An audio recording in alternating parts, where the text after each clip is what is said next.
Halo, selamat siang semuanya. Assalamualaikum warahmatullahi wabarakatuh. Kriminologi merupakan cabang dari ilmu hukum itu sendiri. Ada banyak hal sih yang bisa dilakukan untuk mencegah tindakan itu terjadi. Salah satunya adalah hubungan manusia dengan Tuhannya. Kira-kira media itu ngaruh nggak sih untuk melihat kejahatan seseorang?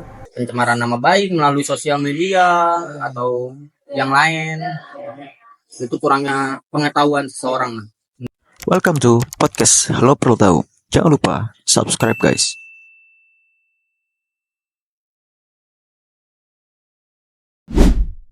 Halo, selamat siang semuanya. Assalamualaikum warahmatullahi wabarakatuh. Pada hari ini saya dan juga rekan-rekan tentunya akan berbincang hangat terkait dengan pembahasan apa sih kriminologi itu, kemudian apakah kaitannya kriminologi itu dengan ilmu hukum, baik itu secara pidana dan juga membahas kejahatan-kejahatan lainnya. Mas Arga, saya boleh tanya? Boleh? Apa sih kriminologi itu dan apakah itu berhubungan secara dengan ilmu hukum pidana? Kalau menurut pendapat saya pribadi, kriminologi itu adalah ilmu hukum yang mempelajari terkait dengan apa sih sebenarnya ini kriminal itu apa sih gitu. Nah kemudian selain itu juga apa sih penyebab kriminal itu. Nah di situ kalau menurut pendapat saya seperti itu sih. Jadi kriminologi itu lebih menjelaskan terkait dengan ilmu yang mempelajari terkait dengan kriminal. Ilmu yang mempelajari terkait dengan kriminal. Lalu apakah ada perbedaan antara kriminologi dengan ilmu hukum itu sendiri?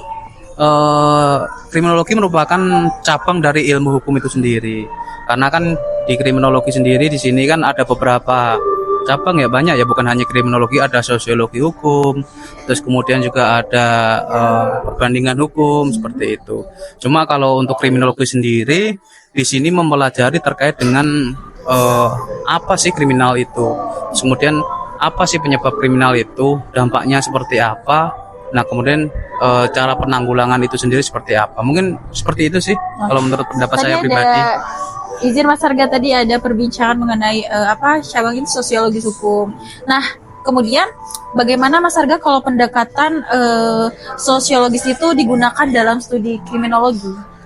Kalau menurut pendapat saya, kalau untuk pendekatan sosiologis ini kan mempelajari terkait dengan kebiasaan ya, maksudnya hukum yang terjadi atau hukum yang berlaku pada lingkungan masyarakat.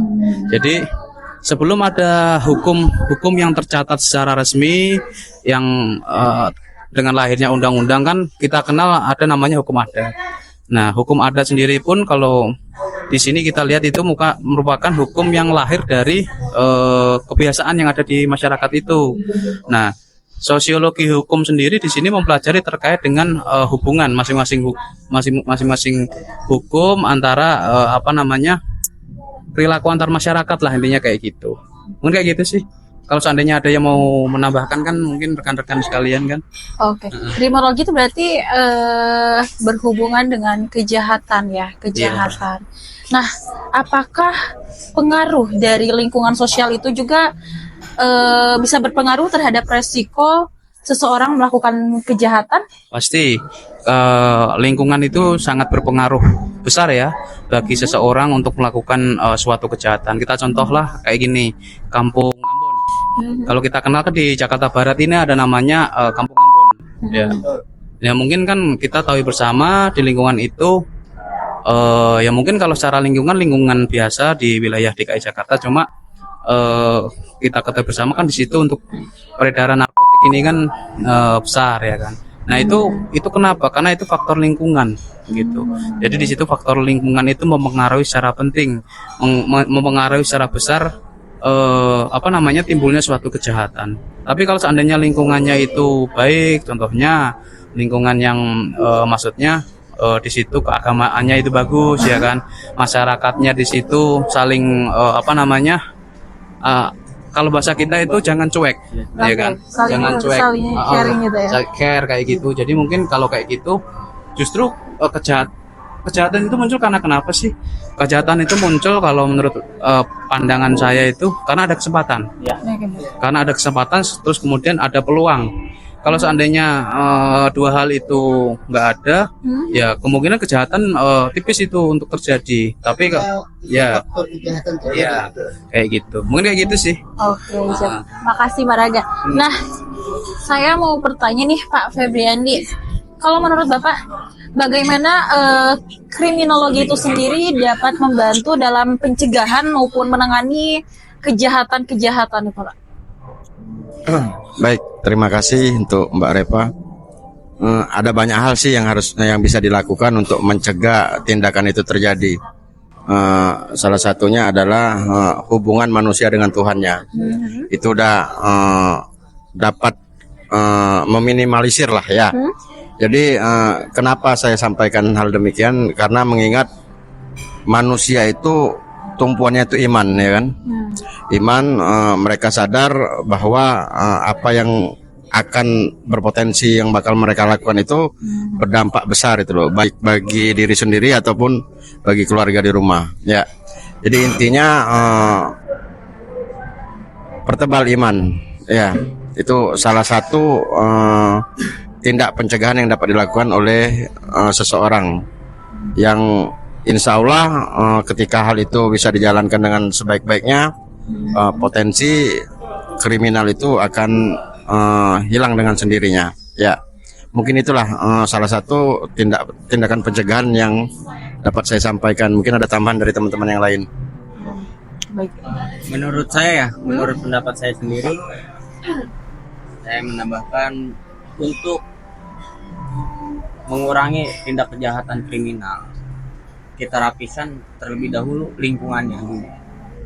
Tadi yang disebutkan Mas Arga, faktor lingkungan sangat berpengaruh pada seseorang, baik berbuat kriminal maupun kejahatan lain.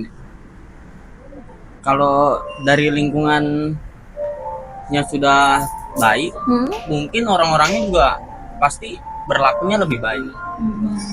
Betul? Betul. Setuju sekali. Dari itu kita harus perbaiki lingkungannya dahulu, baru orang-orang. Kalau lingkungannya sudah baik, insya Allah orang-orangnya bakal mengikuti. Baik, tapi tadi saya sedikit bergejolak nih saya atas apa yang disampaikan oleh Mas Arga tadi, sehingga muncul pertanyaan di benak saya ini. Ketika seseorang melaksanakan hal yang dianggap kriminal, terus sampailah hal tersebut ke pengadilan, ya, di sana terdapat proses penjatuhan hukuman. Nah, yang menjadi pertanyaan tersebut adalah bagaimana menurut pandangan Mas Arga ketika jatuh putusan tersebut itu katakanlah dia jatuh hukuman 5 tahun. Terus sering kita jumpai di lapangan itu faktanya hukumannya jatuh 5 tahun, tapi tiba-tiba menjadi 1 tahun. Itu bagaimana Mas Arga menanggapi hal tersebut? Terima kasih. Baik, terima kasih apa yang sudah disampaikan oleh Kang Febri ya. Seperti yang kita ketahui bersama, jadi kalau terkait dengan proses hukum itu kan kita ketahui kalau pidana ini di situ ada namanya itu proses awal ya. Yang pertama itu penyelidikan yang dilakukan di tingkat kepolisian. Nah kemudian kemudian ada penyidikan, terus kemudian ada penuntutan yang dilakukan oleh jaksa, terus kemudian nanti ada pembuktian di pengadilan. Seperti itu. Nah, kemudian kalau seandainya pengadilan ini sudah memutus seseorang lah ya, yang melakukan suatu tindak pidana, yang kemudian contohlah putusannya itu ternyata 5 tahun, dalam pelaksanaannya ternyata cuma melaksanakan cuma 1 tahun. Seperti itu kan tadi pertanyaannya. Ya, itu tergantung konteksnya. Jadi kan ada namanya ada upaya hukum. Jadi kalau sepanjang perkara itu belum ingkrah ya kan, atau memiliki kekuatan hukum yang tetap, jadi masih ada upaya hukum. Upaya hukum yang kita ketahui apa yang pertama? Yang pertama itu adalah banding. Ya kan, banding di pengadilan tinggi. Nah, kemudian setelah itu ada namanya kasasi di Mahkamah Agung. Nah, kalau seandainya itu belum puas lagi, nanti ada namanya peninjauan kembali. Nah, biasanya dalam step-step ini oke lah seseorang itu boleh kalah di pengadilan tingkat pertama atau di peradilan tingkat pertama. Contohnya di pengadilan negeri dia diputus 5 tahun. Ternyata pada saat dia banding di pengadilan tinggi, ternyata hukumannya ini berkurang nih dari 5 tahun. Ternyata berdasarkan putusan dari dari pengadilan tinggi itu cuma 2 tahun atau 3 tahun lah kayak gitu.